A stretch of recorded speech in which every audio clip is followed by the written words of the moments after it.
Assalamualaikum, selamat datang di Relevan Hati. Semoga menjadi pribadi yang lebih baik.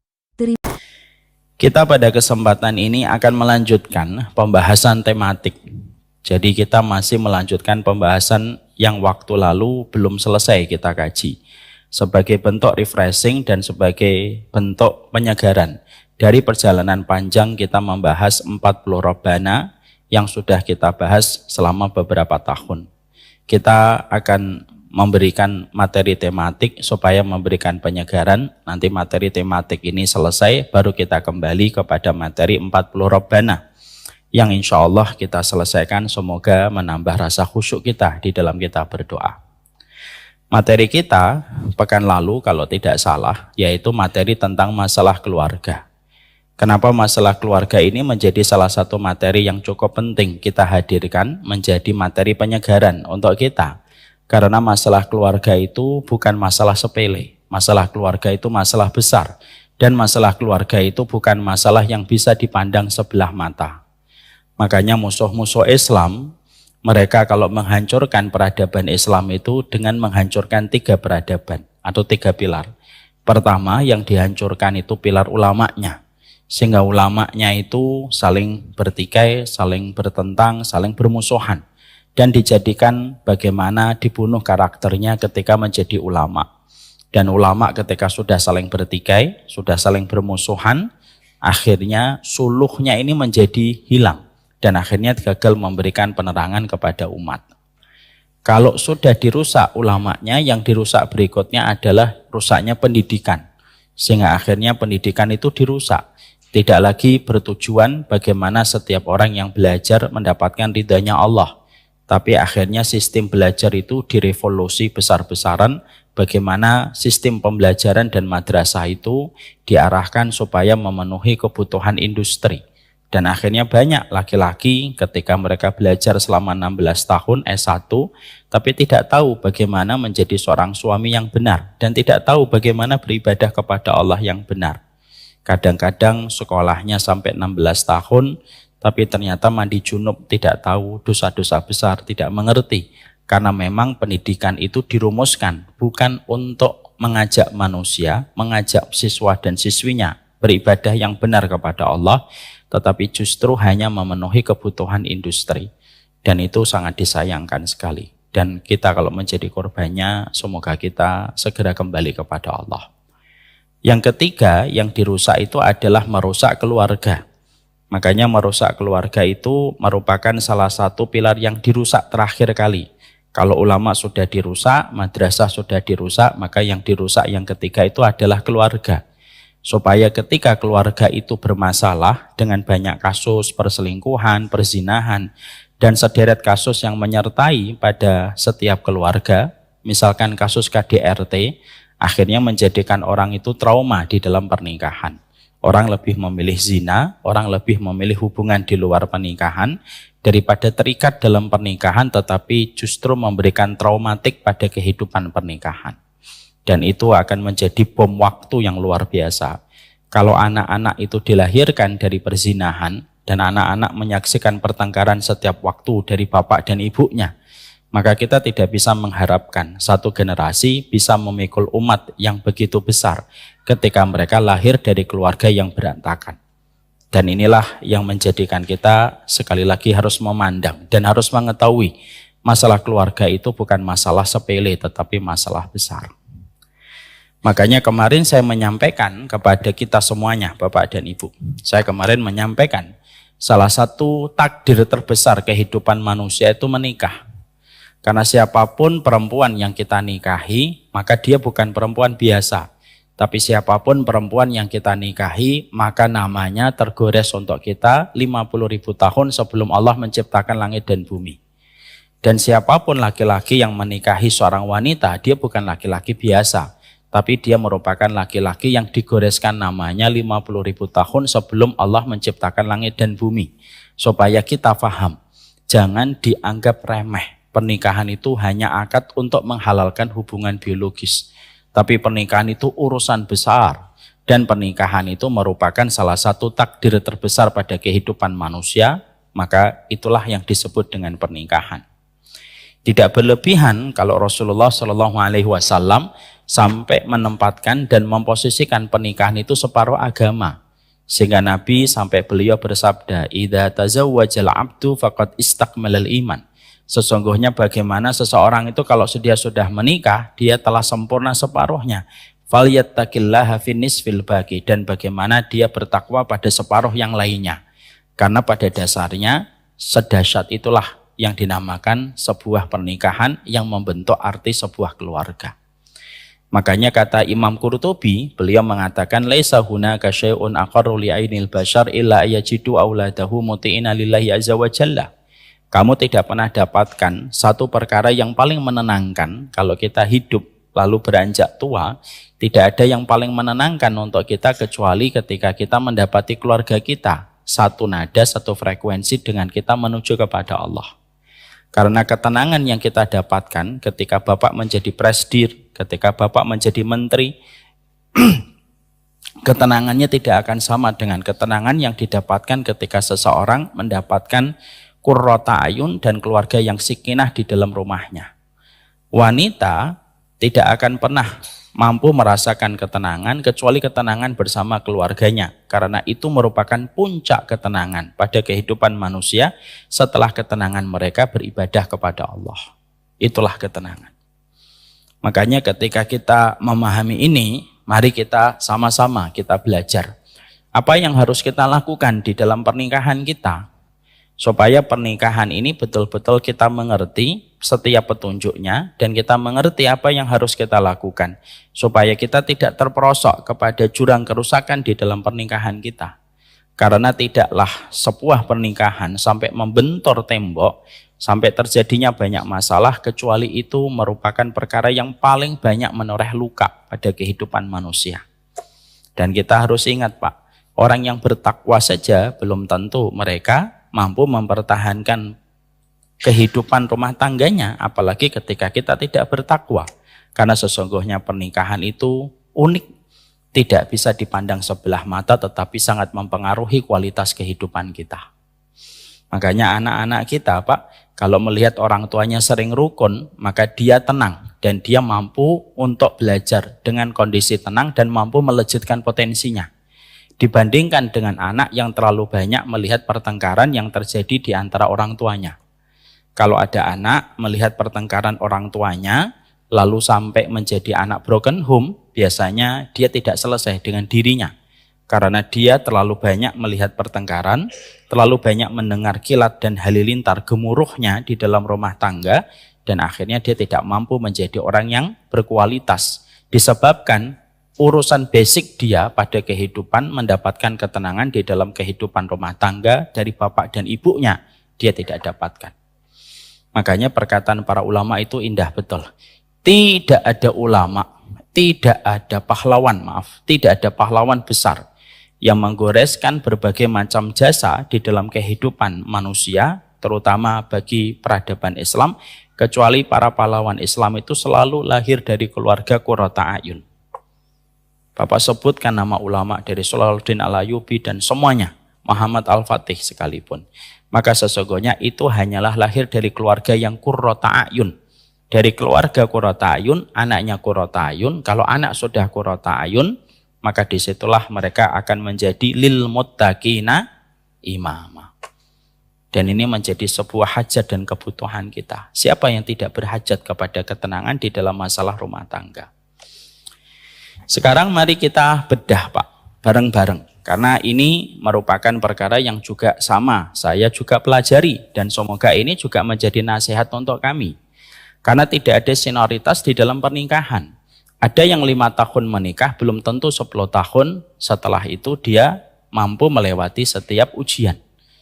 Kadang 5 tahun pertama dia selamat, 10 tahun berikutnya dia tidak selamat.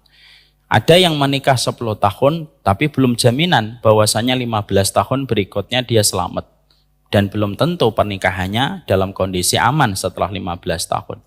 Ada yang menikah 30 tahun, belum tentu 35 tahun berikutnya dia dalam kondisi tenang. Karena berapa banyak kita juga menjumpai orang sudah nikah 30 tahun, Tapi ternyata belum tentu mereka akan mendapatkan rahmat di puncak masa tuanya ketika justru mereka berpisah ketika sekian lama mereka sudah bersama. Maka inilah pula yang menjadikan kita paham. Kalau kita pernah mendengar ada orang yang menikah 5 tahun berpisah, 20 tahun berpisah, 30 tahun berpisah, maka sesungguhnya sikap seorang mukmin itu harus sesuai dengan apa yang disampaikan alul hikmah. Apa itu? Masaibu qaumin inda qaumin fawaid. Musibah yang menimpa kepada sebagian kaum itu menjadi pelajaran bagi kita sebelum mendapatkan musibah itu supaya kita mampu menghindari. Dan itu penting sekali untuk kita. Sekarang kita kemarin sudah membahas pernikahan itu dimulai dari satu urusan basic. Bahwasanya persoalan pernikahan itu secara normatif dan secara realita pada kehidupan, nikah itu harus dimulai dari sebuah niatan yang agung. Bahwasanya pernikahan yang kita selenggarakan kemarin ataupun sudah berjalan 5 tahun ataupun sudah berjalan 30 tahun, pernikahan ini harus didasarkan bahwasanya tidak ada niat yang kita miliki di dalam kita menikah kecuali niat yang pertama itu karena Allah. Bukan karena merayakan cinta, bukan karena merayakan rasa suka, bukan karena merayakan emosi ketika kita selalu bahagia bersamanya. Kalau kita menikah, Pak, didasarkan karena cinta, cinta itu bisa berkurang karena kekecewaan. Kalau kita menikah karena sayang, sayang itu bisa menipis karena berbagai macam ketidaksempurnaan. Tetapi kalau seseorang itu betul-betul menghadirkan bahwasanya pernikahan yang dia lakukan betul-betul karena Allah, lalu menjadi satu tujuan pertama di dalam pernikahan itu adalah karena Allah, dan dia sadar secara utuh, hadir secara penuh pada niat yang dia miliki bahwasanya saya nikahin kamu itu karena Allah dan saya menerima pinangan kamu itu karena Allah, maka sesungguhnya orang yang menikah karena Allah, kalau cintanya berkurang, Allah yang menambahkan. Kalau sayangnya itu menipis, Allah yang menebalkan. Karena apa? Bukan cinta yang menyelesaikan problem dan masalah, tapi yang menyelesaikan masalah kita adalah Allah sebagai pemilik rasa cinta pada kehidupan manusia. Ada kata yang membuat saya sering terusik, Pak, ketika saya sering melihat beberapa kata itu seliweran di sosial media. Kata-kata itu apa? Biarkan cinta yang menyelesaikan masalahnya. Tidak bisa, cinta itu menyelesaikan masalah. Mana bisa cinta menyelesaikan masalah? Yang bisa menyelesaikan masalah hanya Allah, Pak. Berapa banyak orang saling mencintai, tetapi kalau ketemu bertengkarnya itu lebih daripada kucing dan tikus. Tapi ketika berpisah, maka lebih baik walaupun hati mereka tetap saling mencintai. Karena cinta tidak bisa menyelesaikan masalah. Maka itu pola yang menjadikan kita harus memiliki tauhid dan memiliki akidah di dalam pernikahan kita.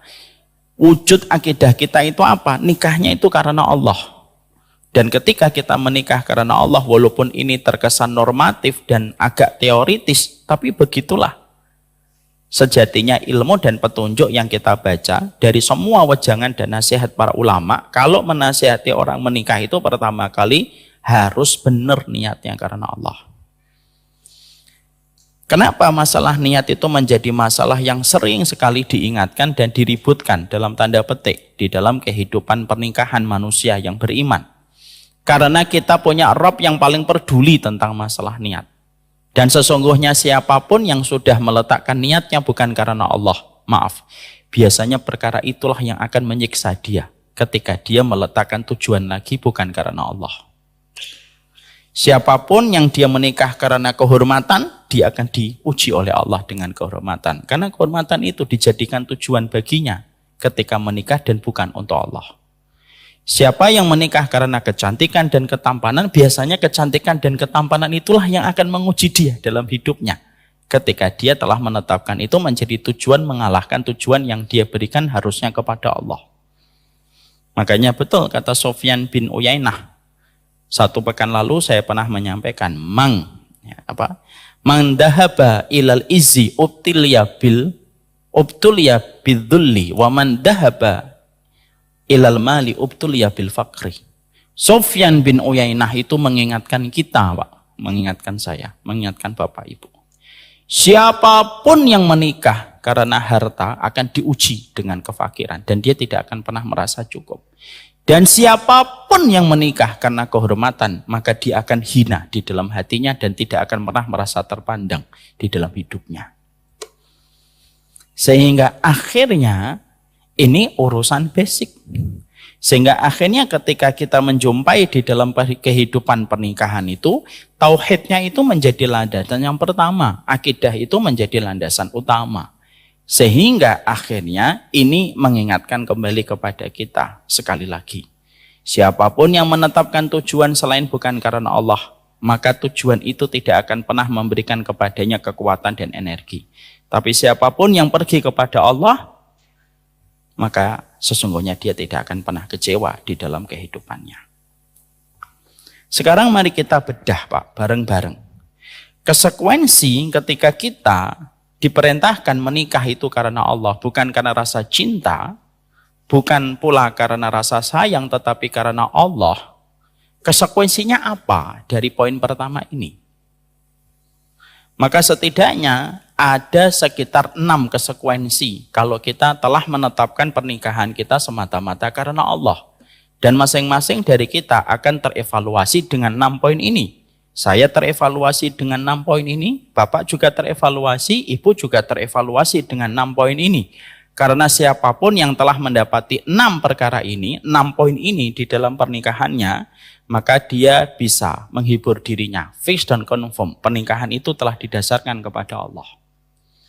Tapi siapapun ketika menikah 6 perkara ini tidak dia jumpai dalam pernikahannya, maka walaupun dia mengatakan 1000 kali kepada pasangannya bahwasanya dia mencintai karena Allah, tapi 6 perkara ini tidak hadir dalam pernikahannya, fix dan confirm, berarti dia dusta di dalam ucapannya.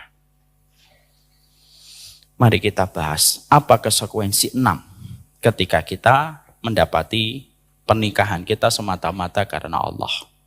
Karena mengatakan cinta karena Allah itu indah dan manis ketika diucapkan dan didengar. Tapi terkadang begitu pahit dan perih perjalanan ketika kita harus siap dengan segala konsekuensinya. 6. Apa konsekuensi 6 dari setiap ucapan ketika seseorang itu telah menetapkan pernikahan semata-mata karena Allah? Sebagaimana yang dikatakan Sufyan bin Uyainah rahimahullahu ta'ala. Man dhahaba ilad din jama'allahu malan wal izzi. Siapapun yang menikah karena Allah, siapapun yang menikah karena agama, Allah memberikan kepadanya kemuliaan, Allah memberikan kepadanya kecukupan, dan Allah memberikan kepadanya ketenangan. Sekarang, bagaimana konsekuensi ketika kita menikah karena Allah? Yang pertama, Pak, orang yang telah menetapkan tujuan dia bahwasanya pernikahan yang dia selenggarakan bersama dengan laki-laki dan wanita yang telah dia pilih, lalu menuju kepada pernikahan yang pertama, dia senantiasa menetapkan semenjak dia menikah bahwasanya urusan pernikahan itu menjadi medan ihtisab baginya untuk mendapatkan rahmat dan mendapatkan pahala di sisi Allah. Sehingga dia menikmati dalam tanda petik seluruh problematikanya dan seluruh perjuangannya karena dia tahu bahwasanya pernikahan itu terkadang tidak memberikan kepada kita musim semi yang begitu indah. Pernikahan itu tidak selalu menjanjikan kita bulan purnama dan pernikahan itu tidak selalu menjanjikan kepada kita bunga mawar yang indah tanpa kita melihat durinya. Karena pernikahan itu tidak selamanya dalam kondisi tenang, Pak. Dan kita harus menyadarkan diri kita bahwasanya kalau ada satu keluarga, kalaupun dia beriman, belum menjamin kok keluarga orang yang beriman itu akan mendapatkan ketenangan di dalam pernikahan. Belum tentu. Ada yang ditenangkan, itu ujian bagi mereka. Ada yang dijadikan penuh problematika, itu pun juga tidak lepas ujian bagi mereka. Kalaupun ada yang diberikan ketenangan di dalam pernikahan, dzalika fadlullahi yu'tihi may yasha' wallahu dzul fadlil azim. Itulah keutamaan yang Allah berikan kepada hamba yang Allah kehendaki. Karena apa? Salah kalau kita mengatakan orang yang bertakwa pasti tenang pernikahannya. Oh, belum tentu, Pak. Karena apa? Karena dua-duanya ujian. Ada nggak orang yang bermaksiat, kehidupan keluarga mereka tenang? Ada dan banyak. Ada nggak keluarga yang mereka menempuh dengan ta'aruf yang benar, tetapi ternyata pernikahan mereka penuh dengan gejolak? Banyak. Sehingga akhirnya tidak ada yang bisa untuk memberikan obat penawar dari rasa kegetiran yang kita jumpai. Mungkin dalam pernikahan, karena pernikahan tidak menjanjikan musim semi yang membuat kita tersenyum, pernikahan tidak selalu menjanjikan bulan purnama yang begitu indah untuk kita pandang, maka sesungguhnya ihtisab itu menjadi obat penawar ketika kita mendapati apa yang kita jumpai dalam pernikahan tidak sesuai dengan apa yang kita bayangkan. Ustaz, ada nggak orang nikah, orang bertakwa tapi penuh gejolak? Ada, banyak. Mana dalilnya? Saya datangkan dalil, Pak. Pertama, pernikahan antara Nabi Nuh dengan Nabi Lut. Apa yang kita ragukan dari pernikahan Nabi Nuh dengan Nabi Lut? Dua-duanya adalah orang yang begitu solih dan taat kepada Allah. Orang yang paling layak mendapatkan seorang wanita mukminah yang begitu solihah, yang menjadi partner kehidupan akhiratnya menuju kepada Allah. Karena ketakwaan dari Nabi Nuh dan Nabi Lut tidak sama dengan ketakwaan kita, Pak. Maka sesungguhnya Nabi Nuh itu pemimpin ulul azmi, di mana kesabaran itu puncaknya. Orang yang sabar itu salah satunya pemimpin ulul azmi, yaitu Nabi Nuh. Tapi Nabi Nuh mendapatkan satu keluarga yang ternyata keluarga beliau ternyata tidak mendukung beliau setiap waktunya dan setiap saatnya kepada Nabi Nuh dan tidak beriman. Sebagaimana istrinya Nabi Lut yang membocorkan tamu yang datang kepada Nabi Lut dan membocorkan tamunya kepada kaumnya Nabi Lut ketika memberikan loyalitas kepada kaum yang jelas membenci dan kontra dengan Nabi Lut. Itu menjadi dalil pertama. Oh, ternyata orang yang bertakwa belum tentu dalam pernikahannya itu mereka mendapatkan secara otomatis ketenangan. Karena dua-duanya ujian. Nabi Ismail, apakah Nabi Ismail istri pertamanya taat kepada beliau dan betul-betul mumpuni dan layaknya permasyuri bagi Nabi Ismail? No, enggak Pak, Ibu, enggak. Kita menjumpai bagaimana Nabi Ibrahim ketika datang pada satu kesempatan tidak menjumpai Nabi Ismail. Lalu tanya kepada istrinya yang saat itu berada di rumahnya, mana suamimu? Dan istrinya tidak tahu kalau yang datang kepadanya adalah bapak mertuanya. Lalu disampaikanlah bahwasanya Ismail lagi keluar karena ada kebutuhan. Sebagian riwayat mengatakan beliau sedang menggembala kambingnya. Lalu bapak tua itu tidak mengatakan kalau dia itu Ibrahim, bapaknya Ismail. Dia bertanya, bagaimana kondisi suamimu ketika bersama dengan dirimu? Diceritakanlah tentang berbagai macam kelemahan, kekurangan yang didapatkan istrinya ketika bersama Ismail kan?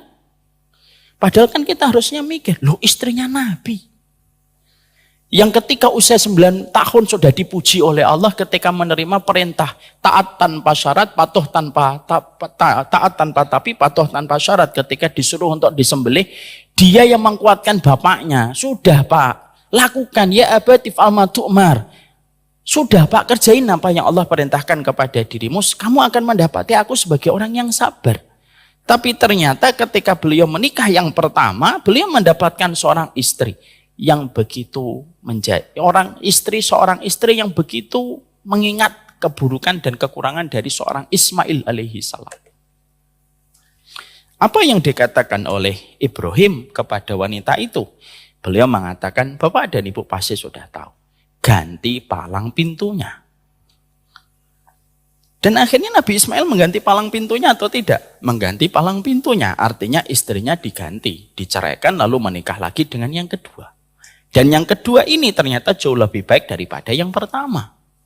Jadi Nabi Ismail itu pernah nikah 2 kali. Yang satu gagal, yang satu baru mendapatkan kebaikan. Padahal kalau kita pikir dengan logika, maka kita akan bertanya, kenapa keluarga para nabi itu kok tidak diberikan keluarga yang betul-betul sakinah, mawaddah, dan warahmah, supaya bisa menjadi role model untuk kita sebagai orang yang beriman. Itulah ketentuan Allah dan Allah tidak pernah ditanya mengapa melakukan ini dan melakukan itu. La yus'alu amma yaf'alu wa hum yus'alun. Allah mana bisa ditanya? Kita yang ditanya sama Allah.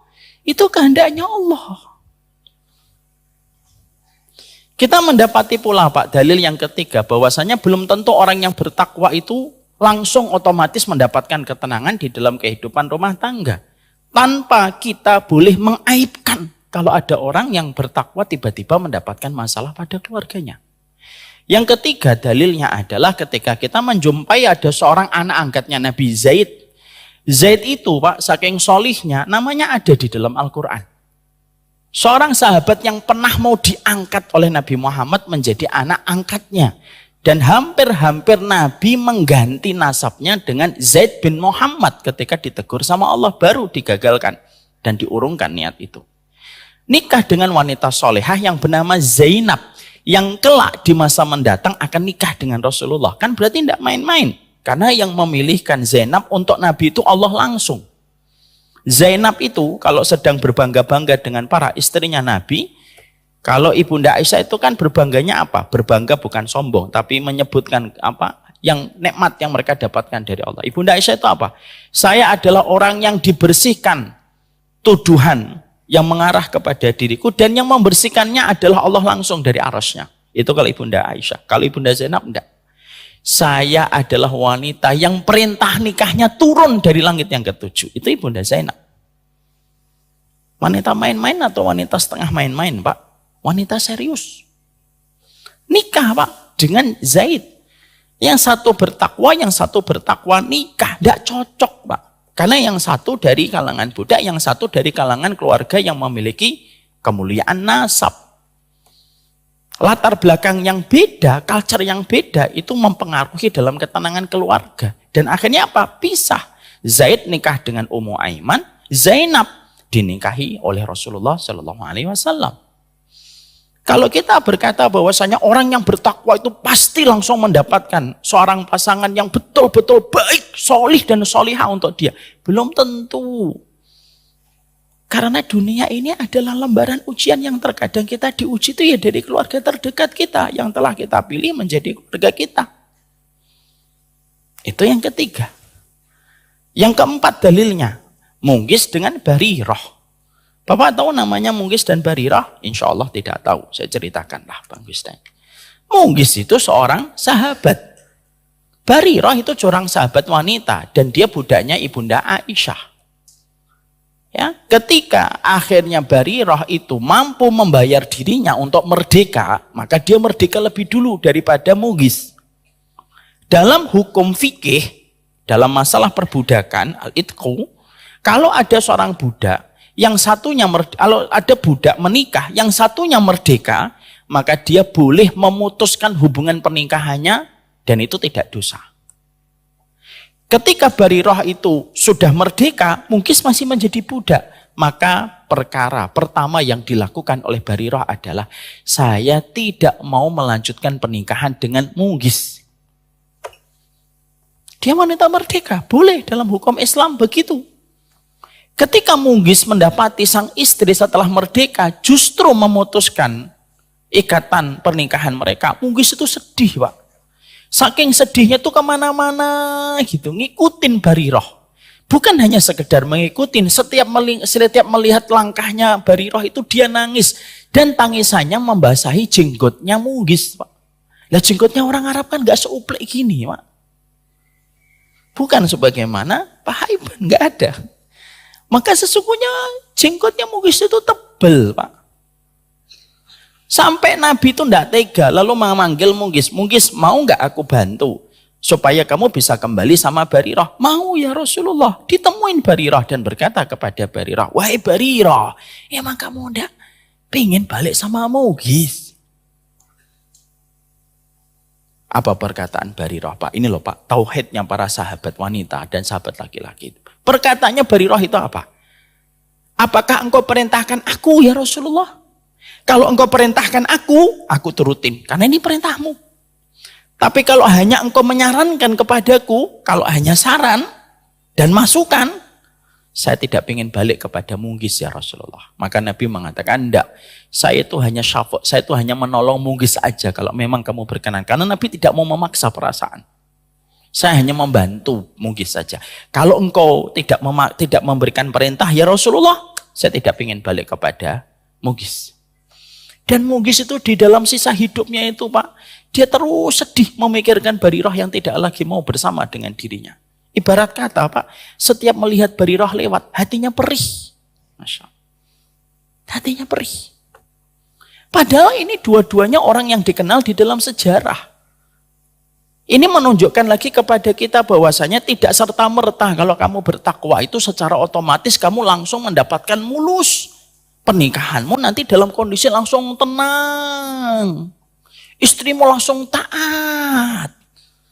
Langsung mau untuk tunduk cium tangan kamu 24 jam. Tidak gitu. Tidak gitu. Tapi sesungguhnya di situ ada berbagai macam ujian Allah. Dan ini dalil keempat. Mau saya tambahin dalil lagi? Banyak, tenang aja. Saya masih banyak kisahnya. Dalilnya masih banyak supaya kita tuh tahu Pak. Bahwasanya pernikahan itu jangan kita bayangkan sebagaimana kita membaca kisah Cinderella. Di dalam buku-buku dongeng. Jangan kita menganggap pernikahan itu sebagaimana ketika kita melihat sinetron Korea. Maaf salah, sini aja. Bahwasanya pernikahan itu jangan kita anggap sebagaimana sinetron Hollywood ketika bercerita tentang masalah romantisme. Hidup tidak dibahas dan tidak diatur oleh skrip. Tapi hidup itu diatur sebagai bentuk perjuangan dan ujian yang Allah berikan kepada masing-masing orang. Ada yang datang kepadamu membawa bunga yang membuat kamu bersyukur dan tersenyum. Ada yang datang kepadamu membawa luka yang membuat kamu harus bersabar. Dalil yang kelima Pak. Nama seorang ulama namanya Ibnu Libat Al-Maliki. Beliau merupakan ulama besar dalam mazhabnya Imam Malik. Itu mendapati bagaimana seseorang, Ibnu Libat Al-Maliki itu istrinya, Masya Allah Pak, istrinya itu luar biasa menjadi batu terjal untuk seorang Libat Al-Maliki, rahimahullah ta'ala. Orangnya tidak mau taat, ngomongnya keras, setiap suaminya ngomong dibantah. Puncaknya, suaminya dituduh sebagai orang yang berzina. Coba. Nah main-main. Padahal beliau ulama besar. Beliau ulama besar. Istrinya mengatakan zinaita. Terus ngomong kepada orang asya'an nas. Dia mengumumkan ke banyak orang. Suami saya berzina.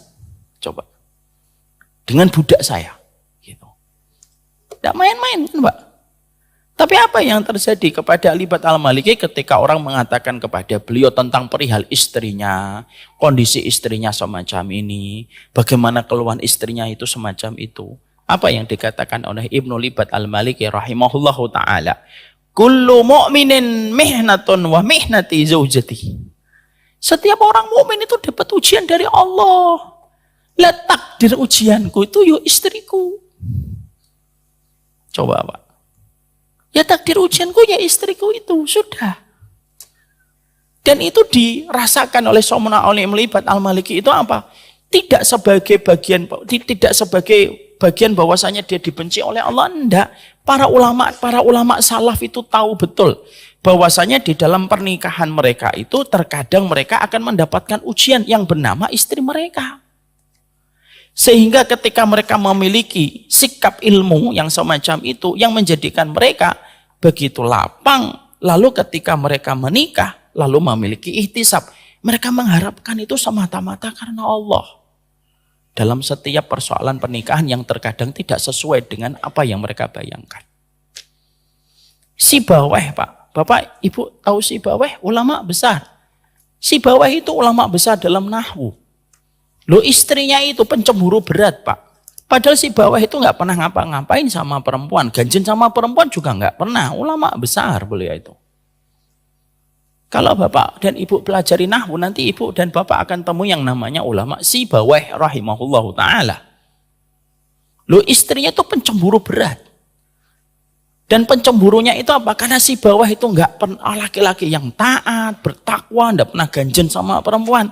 Lah cemburunya istrinya Sibawayh itu apa? Cemburunya itu sama kitab yang selalu dibaca sama Sibawayh. Karena apa? Ulama salaf itu kecintaannya kepada ilmu itu lebih besar daripada apapun. Maka kebiasaan itu tiap hari itu baca buku aja. Lo membuat istrinya itu jengkel sama kitab. Coba Pak. Cemburu sama kitab, diajak bertengkar, ndak ngomong kan kitab itu. Diajak untuk berpolemik, ndak bisa kan? Si Baweh pergi, Pak. Ketika si Baweh pergi, Masya Allah, ketika si Baweh pergi, dikumpulkan kitabnya si Baweh, dibakar, Pak. Pulang-pulang si Baweh mendapati, loh itu kok ada kebakaran, rumahnya siapa?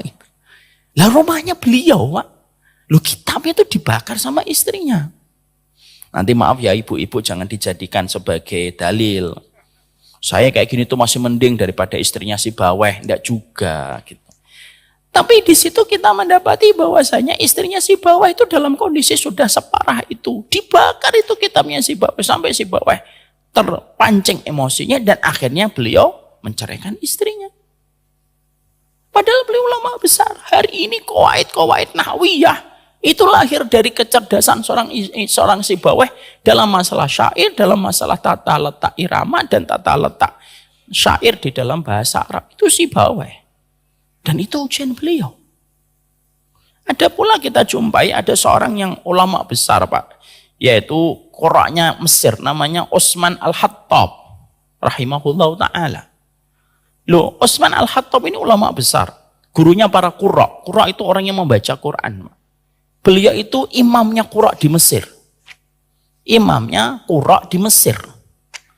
Lah Utsman ini, Pak, pada satu waktu ketika malam-malam ada muridnya. Muridnya itu tidak jauh rumahnya dari rumah gurunya. Utsman Al-Hattab rahimahullah ta'ala. Malam-malam muridnya itu pengen sholat tahajud. Wudu. Lalu dilihat ada di pinggir jalan itu kayak ada selimut putih gitu. Dibungkus kepada satu jasad gitu. Kaget gitu. Itu siapa itu? Dideketinlah itu dengan perasaan berdebar-debar. Lalu dipegang itu, digoyang. Ternyata ada suara. Dan ternyata di balik kain yang menutupi itu ternyata ada seseorang. Ternyata gurunya, Pak, Syekh Utsman.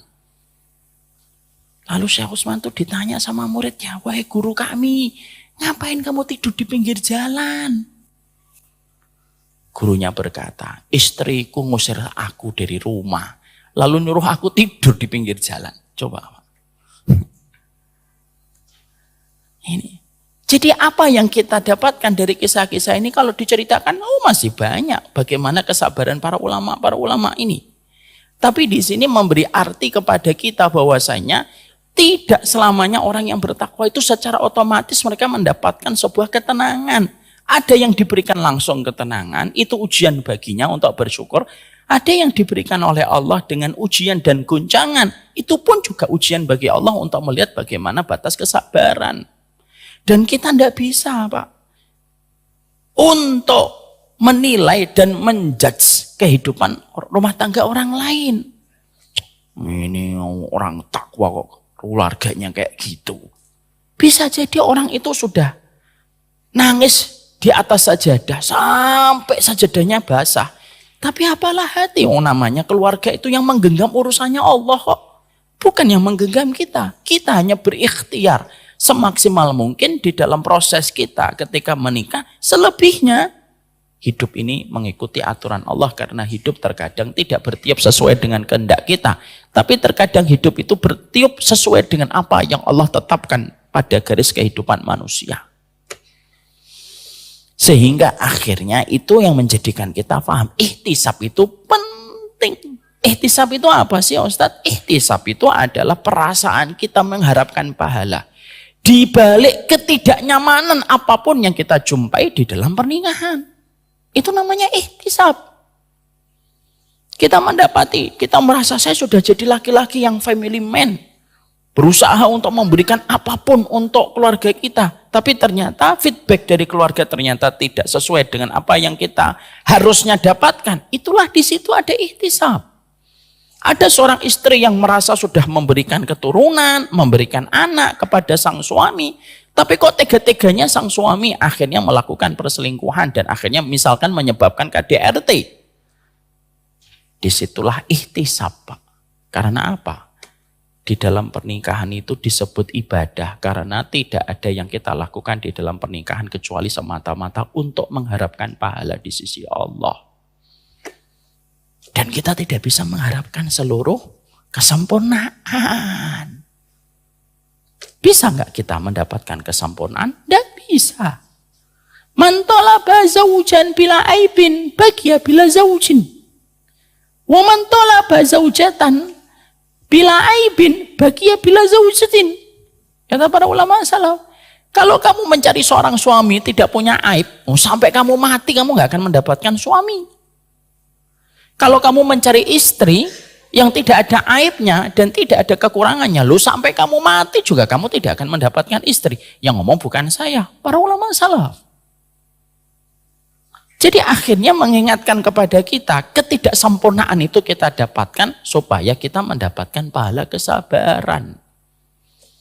Kalau semuanya dimudahkan untuk kamu, dimudahkan untuk kamu, dimudahkan untuk aku, lalu dari mana kita mendapatkan pahala kesabaran? Sehingga janganlah kita itu berpikir pernikahan itu seperti dongeng-dongeng indah yang pernah kita baca. Janganlah kita menerjemahkan itu pernikahan sebagaimana ibu-ibu, sebagaimana seorang putri yang dijemput di menara tinggi oleh laki-laki gagah ketika menaiki kuda. Tidak kayak gitu, Bambang. Tidak kayak gitu. Pernikahan tidak kayak gitu. Pernikahan itu realistis gitu loh. Pernikahan itu realistis. Sehingga akhirnya di dalam pernikahan kita, akhirnya kalau kita kembalikan sama ilmu itu realistis. Ketika Islam itu tahu bahwasanya pernikahan itu tidak ada yang sempurna, diletakkanlah kaidah penting. Apa kaidah itu? Ihtisab. Itu namanya ilmu, Pak. Selalu tahu apa yang dibutuhkan. Ketika gedung dikhawatirkan akan goyang kalau terkena gempa, naudzubillah min dzalik, atau terkena angin yang kencang, diletakkanlah fondasi cakar ayam supaya mencengkram ke dalam tanah supaya gedung itu berkekuatan besar. Sama. Siapa yang paling tahu bahwasanya dalam kehidupan rumah tangga tidak menjanjikan kepuasan? Allah. Lalu apa perintahnya Allah setelah Allah yang tahu bahwasanya pernikahan itu tidak menjanjikan kepuasan? Allah perintahkan nabinya untuk berkata, ihtisab dalam pernikahan kamu. Harus mengharapkan pahala. Dan itu yang akan menjadi obat bagi saya, bagi bapak, bagi ibu dalam pernikahan.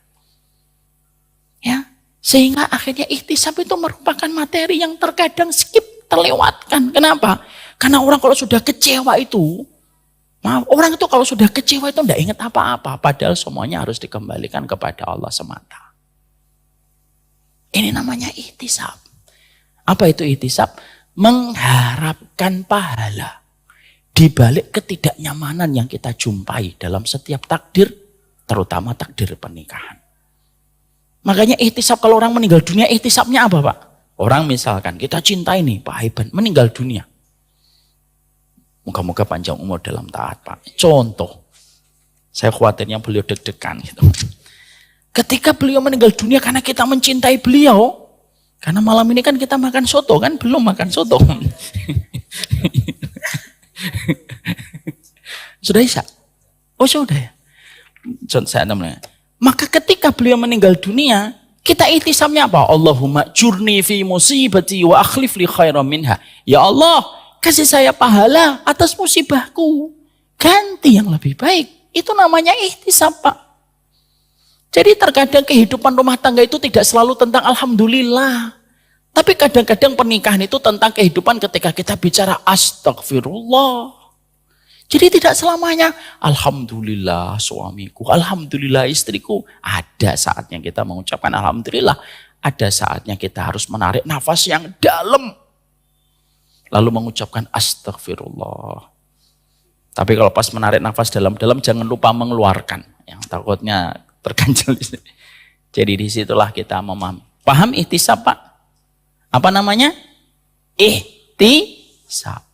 Jadi nanti kalau dalam pernikahan kok tiba-tiba ada fase-fase bapak kecewa ataupun istri kecewa, ucapkanlah Allahumma jurni fi musibati. Ya Allah, kasih pahala atas ketidaknyamanan saya dalam pernikahan ini. Wa akhlif li khairan minha. Kasih pengganti yang lebih baik. Bukan pengganti suami atau pengganti istri, enggak. Pengganti itu kondisi mungkin istri kita atau suami kita itu terkadang diganti oleh Allah dengan anak-anak.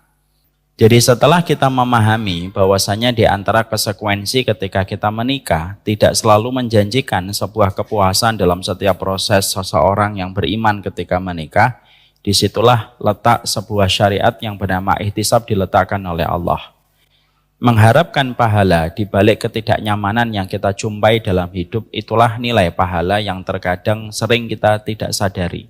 Dan terkadang justru itulah yang menjadikan pundi-pundi kebaikan kita diberikan oleh Allah dan disempurnakan oleh Allah pada kehidupan kelak kita di akhirat. Bukankah Allah berfirman pada surat Az-Zumar ayat yang ke-10, ayat yang begitu terkenal sekali, memberikan kepada kita sebuah energi. Innama yuwaffas sabiruna ajruhum bighairi hisab. Sesungguhnya pahala orang yang bersabar itu pahalanya disempurnakan langsung oleh Allah tanpa tertandingi dengan apapun. Dan bisa jadi disitulah kita mendapatkan pahala kita disempurnakan melalui pasangan-pasangan yang memberikan ujian pada kehidupan kita. Makanya betul kalau para ulama mengatakan as-sabru li ashabika sabrun, was-sabru li ahlika sabron. Sabar kepada temanmu itu 1 kali sabar, tapi sabar kepada keluargamu itu 2 kali sabar. Kenapa? Di satu sisi kamu yang bertanggung jawab, di satu sisi kamu yang menjadi kepala keluarga, di satu sisi kamu yang membiayai keluarga itu, di satu sisi kamu yang melahirkan dengan taruhan nyawa, di satu sisi kamu yang menyusui anaknya, tapi di sisi yang lainnya kita harus siap dengan kekurangan-kekurangan yang pasti kita jumpai di dalam pernikahan. Kalaulah Nabi Ismail diuji dengan istri pertamanya, Nabi Nuh diuji dengan istrinya, kita juga mendapati Maryam bintu Imran diuji dengan suaminya, maka disitulah Allah berfirman, Allah berkata secara tidak langsung kepada kita, kalaulah nabiku, kalaulah rasulku saja, aku uji mereka dengan pasangan mereka, apalagi kita, bukan nabi dan bukan rasul. Kalau ada yang mendapatkan keberkahan, ketenangan di dalam kita menikah, tidak ada bagi kita bersyukur kecuali hanya kepada Allah. Dan kalaupun kita mendapatkan ujian, tidak ada yang kita harapkan pahalanya kecuali pahala dari Allah Subhanahu wa taala. Bapak dan Ibu, kalaupun akhirnya takdir ini mempertemukan kita dengan berbagai macam masalah di dalam kehidupan rumah tangga, maka yang harus selalu kita ingat, Allah kalau memberikan kepada kita satu ujian, selalu memberikan kepada kita 2 kemudahan. Itu prinsipnya. Ada orang yang diberikan oleh Allah buta penglihatannya, diberikan bagaimana telinganya itu lebih sensitif 2 kali lipat daripada mereka yang tidak buta. Itu merupakan kaidah, innallaha idza aghlaqa baban bihikmatihi illa fatahallahu babaini birahmatihi. Tidaklah Allah kalau menutup satu pintu kecuali Allah menggantinya dengan 2 pintu. Kalau ada di antara ibu-ibu yang diuji dengan suaminya, biasanya diganti oleh Allah. Anak-anaknya sangat mencintai ibunya, melebihi anak-anak lain ketika mencintai ibunya. Ada seorang bapak terkadang diuji dengan istrinya. Terkadang Allah jadikan bagaimana seorang anak lebih lengket kepada bapaknya daripada kepada ibunya. Itu salah satu contoh. Allah kalau memberikan kepada kita ujian, lalu kita berada pada trek jalan ini dengan kesabaran, maka kita harus yakin bahwasanya rahmatnya Allah itu lebih besar daripada setiap ujian yang Allah bebankan dan Allah pikulkan kepada hamba yang Allah pilih. Ini jangan pernah kita lupa. Kemarin kan saya menyampaikan ada satu kisah ulama salaf, saya lupa namanya, saya cari-cari kemarin tidak ketemu qadarullah, tapi saya pernah baca. Ada ulama yang ketika beliau ditanya, kenapa kamu bisa menjadi ulama? Lalu dia berkata, karena kesabaran bapakku menghadapi ibuku yang tidak pernah berhenti ngomel setiap waktunya. Dan aku dijadikan oleh Allah, dimudahkan untuk belajar. Masya Allah ya. Tapi maaf ya Pak, jangan dipakai untuk nanyain orang ya. Nanti Bapak lihat ada anak, ini anak 12 tahun sudah hafal Al-Quran. Oh ibumu cerewet, bapakmu sabar ya nak. Tidak usah gitu. Tidak usah gitu. Tapi itu merupakan salah satu hal yang kita harus yakini dan harus kita imani. Itu yang pertama. Konsekuensi yang kedua, kalau seseorang telah mengatakan, saya menikah karena Allah dan mencintaimu karena Allah. Yang kedua, konsekuensinya kata para ulama di dalam akhbar dan dalam berita-berita yang ada pada kitab-kitab mereka, mengatakan yang kedua itu apa? Orang kalau sudah saling mencintai dan didasarkan pernikahan itu karena Allah, semata-mata untuk menggapai rahmatnya Allah dan menyempurnakan kehidupan agamanya di hadapan Allah, pemberi rasa cintanya, Maka yang kedua, maka dia menjadi orang yang paling berlapang dada di dalam setiap kesalahan yang dilakukan oleh setiap pasangan mereka.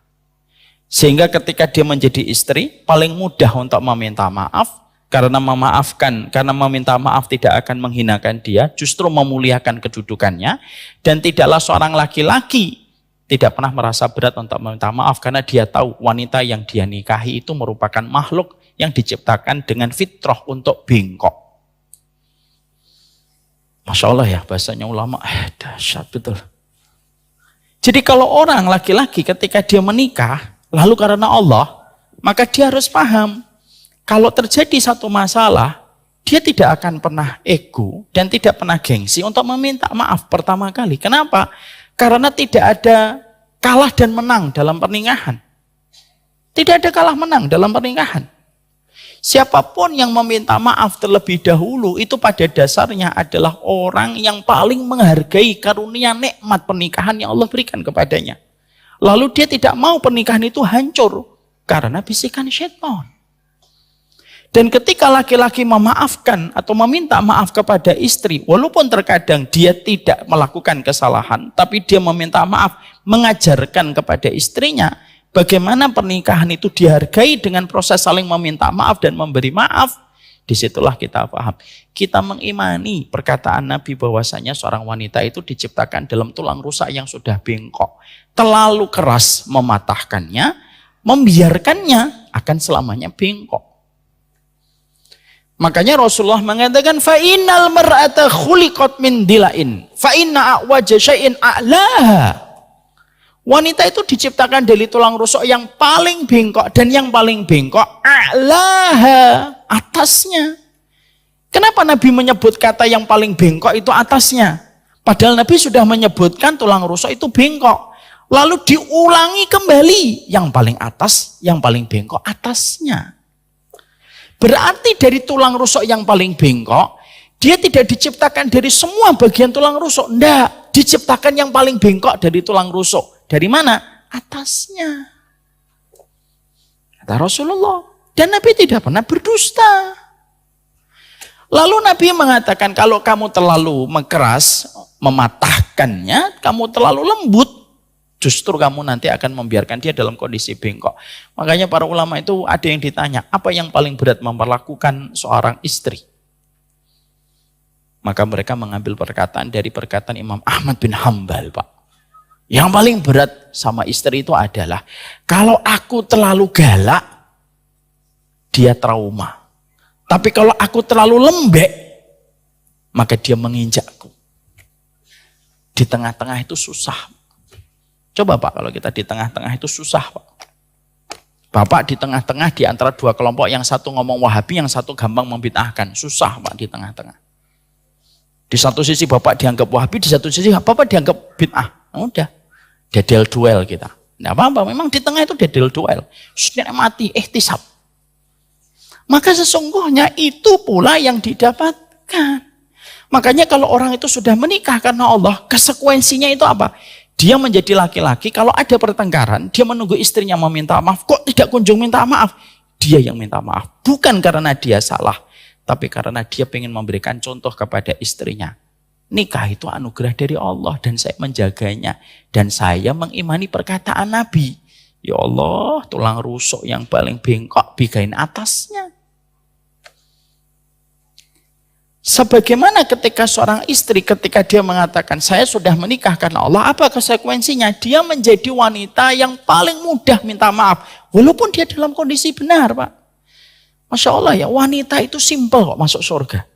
Wanita yang masuk surga itu apa? Kata Rasulullah, al-walud yang banyak anaknya. Al-wadud yang banyak cintanya. Al-a'ud, siapa itu? Yang apabila terjadi pertengkaran, dia dengan suaminya, dia yang datang Pak kepada Bapak. Lalu meletakkan tangannya di atas dada suaminya dan berkata, la adzuku ghamsan hatta tarda. Wahai suamiku, aku enggak akan nyabut tanganku ini sampai kamu ridho kembali kepadaku. Masya Allah. Masih adakah wanita sesimpel itu untuk masuk surga? Tidak usah dijawab Pak. Tidak usah dijawab. Tidak usah dijawab. Tapi itu sehingga dia akhirnya mudah minta maaf. Kenapa kok wanita, ini dikatakan oleh Imam Nawawi, kenapa wanita itu dikatakan jalan surganya itu meminta maaf?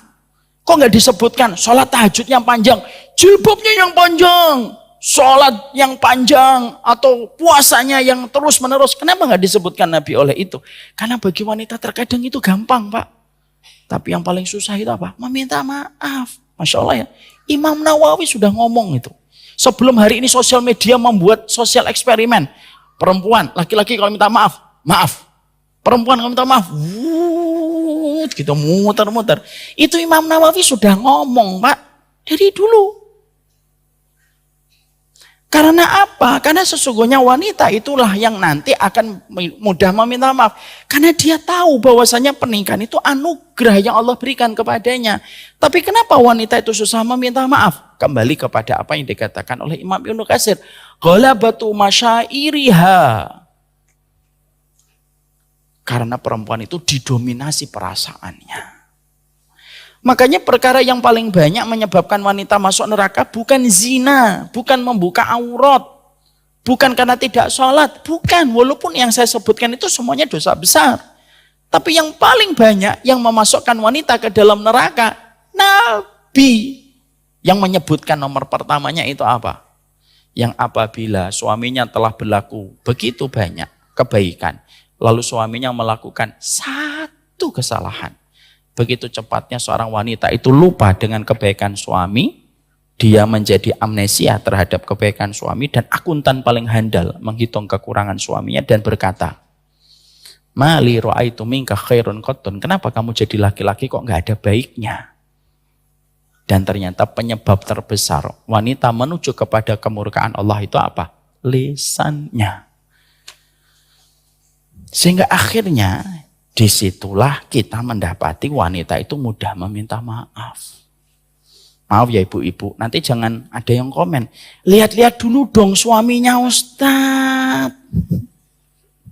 Ya ngapain saya ngelihat suaminya? Kan dulu yang milih ibu sendiri yang milih.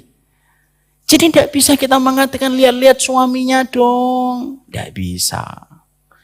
Lalu itulah ujian kita masing-masing. Sehingga akhirnya ketika ada pasangan dimudahkan saling meminta maaf, dan dimudahkan saling meminta maaf itu salah satu bentuk dari qurrata a'yun. Sehingga mereka tidak membiarkan sebuah pertikaian itu panjang gitu. Di mana mereka akhirnya menjadi korban dari sebuah emosi yang terjadi ketika tidak menutup dengan jalan hikmah terbaik meminta maaf. Jadi Pak, kalaupun nanti kita pada saat waktu-waktu tertentu, terkadang kita mendapati, Masya Allah, istri saya kok begini ya. Terkadang kita cukup yakin dengan apa yang dikatakan Nabi. Wanita diciptakan dari tulang rusuk yang paling bengkok. Dan kita juga harus ingat, wanita itu Pak, sebagaimana gelas-gelas kaca yang mudah pecah berkeping-keping. Dan itu yang kita harus lakukan. Kalaulah seorang wanita melakukan kebaikan kepada suaminya, dijamin dengan 8 pintu surga. Kalau dia sampai mendapatkan ridho dari suaminya, kata para ulama apa? Pakai kias aula, Pak, para ulama. Kias aula itu kan ada kias aula, ada kias adna, ada kias syibah. Kias aula itu gini. Kalau kamu ngomong saja sama orang tua nggak boleh, apalagi mukul. Itu namanya kias aula, Pak. Sama, kalau seorang istri berbuat baik kepada suaminya sampai suaminya ridho kepadanya, 8 pintu surga akan memanggil dia. Para ulama memakai kias Allah. Bagaimana suami yang berbuat baik sampai istrinya pun memberikan testimoni. Dia adalah laki-laki baik yang menikah dengan saya. Keutamaan laki-laki itu jauh lebih dahsyat daripada wanita yang dipanggil 8 pintu surga. Itu yang menjadikan akhirnya seseorang itu di dalam pernikahan dia mudah meminta maaf. Kalau ada di antara kita masih susah meminta maaf, istri kita masih susah meminta maaf. Terlebih lagi ketika banyak lucu-lucuan di sosial media dan saya tuh khawatir Pak, lucu-lucuan itu akan menjadi sebuah pembenar. Oh, jadi wanita itu memang begitu. Lalu akhirnya tidak mau keluar dari lingkaran fitrahnya yang bengkok itu supaya menjadi lebih baik. Anak khawatir bahwasanya akhirnya kita dapatkan betapa wanita yang simpel meminta maaf itu menjadi sangat susah dan sulit. Karena lupanya wanita kepada 8 pintu surga yang dijanjikan oleh Allah kepada wanita yang mudah meminta maaf. Jangan ada yang komen, ya ibu, enak ya jadi laki-laki. Nggak enak jadi laki-laki itu. Karena tidak segampang yang kita pikirkan. Makanya akhirnya yang kedua, jadilah laki-laki yang senantiasa mudah meminta maaf, perempuan yang mudah meminta maaf.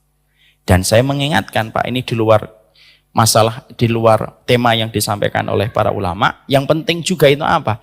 Jadilah laki-laki yang mudah ngasih ridho kepada istri kita, dan jadilah seorang wanita yang tahu tidak ada puncak tertinggi dalam pernikahan kecuali mendapatkan ridho dari sang suami. Bapak boleh marah, bapak boleh kecewa, bapak boleh nada tinggi kalau pas lagi marah ketika memang dibutuhkan. Tapi ridho tetap kita tidak pernah cabut dari istri kita. Kenapa Ustadz? Apa kita ridho Pak? Ibu dari anak-anak kita masuk neraka gara-gara kita pelit memberikan ridho kepada istri kita? Apa kita tidak sedih melihat anak-anak kita sedih melihat ibunya itu terancam neraka gara-gara kita susah memberi ridho? Makanya tidak main, tidak gentle kalau ada laki-laki setiap bertengkar itu lalu mengancamnya dengan kata ridho.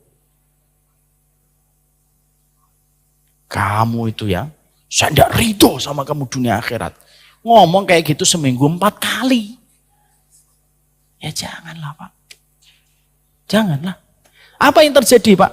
Kalau Bapak meremehkan masalah ini, saya meremehkan masalah ini, dan akhirnya istri kita terancam dengan tidak ridhonya kita ketika mengucapkan kalimat itu, apa yang terjadi Pak? Kalau wanita sudah tidak diridhoi suami, berarti jauh dari surga. Apa yang dipegang tidak berkah, apa yang diusap dari rambut anaknya tidak berkah. Ketika mandikan anaknya tidak berkah Pak. Karena apa? Bapak yang menjadi salah satu keputusan yang mengendalikan kehidupan akhiratnya istri, Bapak mengancamnya dengan kata laknat dan menjauhkannya dari pintu surga. Marah boleh, mengancam ridho tidak boleh. Maka itu yang kita harus selalu berikan. Marah silakan Pak. Kalau memang kita memang butuh marah-marah, tapi yang bijak. Marah yang sifatnya mengarahkan, marah yang sifatnya meluruskan. Tapi jangan pernah mengatakan dengan kata ancaman ridho. Karena itu akan mempengaruhi apa yang dia lakukan untuk anak-anak kita Pak. Jadi kalau istri kita sudah kita ancam, saya tidak ridho, anak khawatir. Terus anaknya gimana? Diasuh sama seorang istri yang tidak diridhoi sama suami Pak. Dan itu sangat mempengaruhi banyak hal. Makanya saya sering berkata sama ibu-ibu, ini contohnya, saya tuh sering mengatakan sama ibu-ibu. Ibu-ibu, semarah apapun sama anak, silahkan marah. Kadang capek, kadang letih. Tapi tetap ya, ngomongnya tidak boleh mengancam dengan kata, saya tidak ridho ya nak, kamu kayak gitu. Kenapa? Bahaya dunia akhirat anaknya kalau sudah diancam oleh ibunya dengan kata tidak ridho. Makanya kan sampai Nabi mengajarkan kepada kita bukan hanya menahan marah. Tapi Nabi juga mengajarkan kepada kita dalam riwayat yang sahih, dalam sunnah itu apa? Allahumma inni as'aluka kalimatal haqq fil ghadabi war ridha. Ya Allah, aku minta kalimat yang keluar dari bibirku ini, kalimat yang hak, kalimat yang tidak membawa kerugian ketika aku lagi marah ataupun ketika lagi dalam kondisi ridho. Kita tetap masih ridho Pak.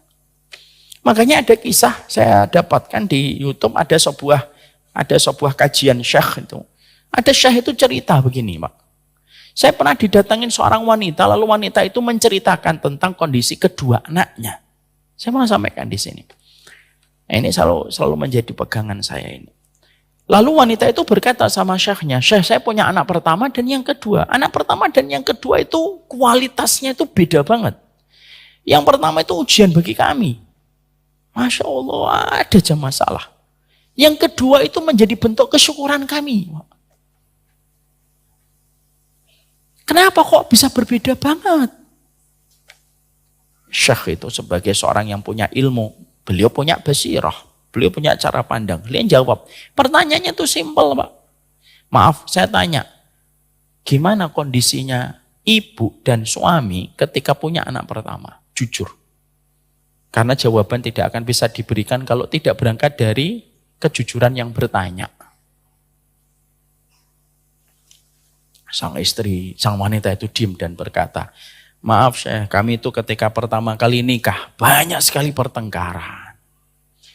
Saya juga tidak tahu tentang sunnah, nggak paham tentang ilmu. Yang menyebabkan saya akhirnya banyak bertengkar sama suami sering marah sama saya sering membantah dan lain sebagainya. Suami juga tidak bisa menjadi imam yang baik. Dan pertengkaran itu mewarnai kehidupan kami sekitar 4 tahun pertama.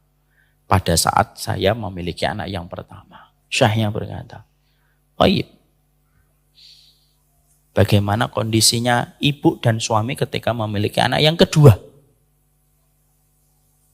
Lalu beliau berkata, anak kami yang kedua kami dapatkan setelah beberapa tahun pernikahan, lalu kami sudah mulai belajar, kami sudah duduk di kajian, sudah mulai ikut taklim, dan saya sudah mulai ngerti bagaimana saya berkewajiban untuk mencari ridho suami, dan suami saya sudah berusaha untuk mencari ilmu bagaimana menjadi seorang suami yang qawwam. Dan akhirnya meminimalisir pertengkaran di antara kami. Syekhnya lalu berkata, Thayyib. Barulah diberikan jawaban. Apa jawaban dari Syekh itu? Kedudukan ibu di hati suami dan kedudukan suami di hati ibu, itulah yang mempengaruhi kualitas anak yang kalian miliki. Insya Allah. Ibu ketika mendapatkan kemarahan sang suami, jauhnya dia dari suami, tidak peduli tentang ridhonya suami, maka akhirnya itulah yang terbentuk pada anak pertama. Tapi ketika ibu sudah mulai muhasabah, mulai memperbaiki, mulai mengevaluasi, pada saat itulah Allah memperbaiki keturunan. Karena apa? Allah perbaiki selama kita mau memperbaiki yang menjadi kesalahan dan kekurangan kita. Tapi Allah tidak akan memperbaiki orang yang tidak akan pernah mau memperbaiki. Mobil itu tidak akan pernah baik kalau mobil itu rusak dan kita tidak ingin memperbaiki dan menservis mobil itu. Bisa mobil itu simsalabim langsung jadi baik? Tidak bisa. Harus ada dorongan ikhtiar kita membawa mobil itu ke bengkel, baru mobil itu akan baik. Makanya yang kedua, gampang meminta maaf. Makanya ibu jangan tidur kecuali ibu meminta ridho dari suaminya. Sebelum tidur, maafin ya hari ini saya minta ridho. Kenapa seorang wanita harus minta ridho sebelum terpejam matanya dalam tidurnya? Karena dia tidak pernah tahu besok pagi dia masih hidup atau enggak. Tapi ketika sang suami mengatakan, iya ma, mi, saya ridho, tidur. Tengah malam dicabut nyawanya oleh Allah dalam kondisi suami ridho. Kalau seorang wanita sudah pergi menuju alam barzah, suaminya ridho. Apa yang menghalangi dia dari 8 pintu surga? Gak ada. Bapak dan Ibu, nanti coba cek. Ada sebuah kisah nyata di Mesir. Ada sebuah kisah nyata di Mesir, ada sebuah kapal itu tenggelam, kayak kapal Titanic, tapi terjadinya tahun 90-an atau awal-awal 2000-an. Ketika kapal itu tenggelam, ada seorang wanita itu yang dia sudah berhijab syar'i. Sebelum kapalnya tenggelam tuh dia nyari jilbabnya, nyari niqabnya, dan akhirnya kapal itu tenggelam. Ketika terombang-ambing gelombang itu, pertanyaannya itu ketika dalam kondisi tidak menentu, kapal besar akhirnya karam itu, ada seorang wanita bersama sang suaminya itu lagi menyelamatkan diri gitu. Sang istri itu sempat-sempatnya nanya, Arodi tani, kamu ridho gak sama saya? Lalu sang suami menjawab, Masya Allah ya Karim. Gitu. Kondisi kayak gini kok kamu masih nanya saya ridho atau enggak ridho. Udahlah nanti mikir hidup dulu. Kamu ridho gak sama saya?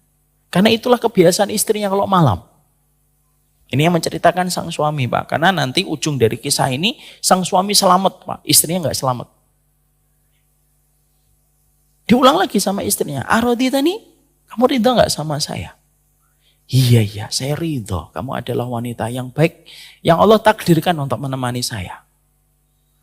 Qadarullah setelah itu tuh gelombang besar, kondisi cuaca yang betul-betul buruk menjadikan sar pertolongan itu agak lambat. Sang istri meninggal. Sang suami selamat.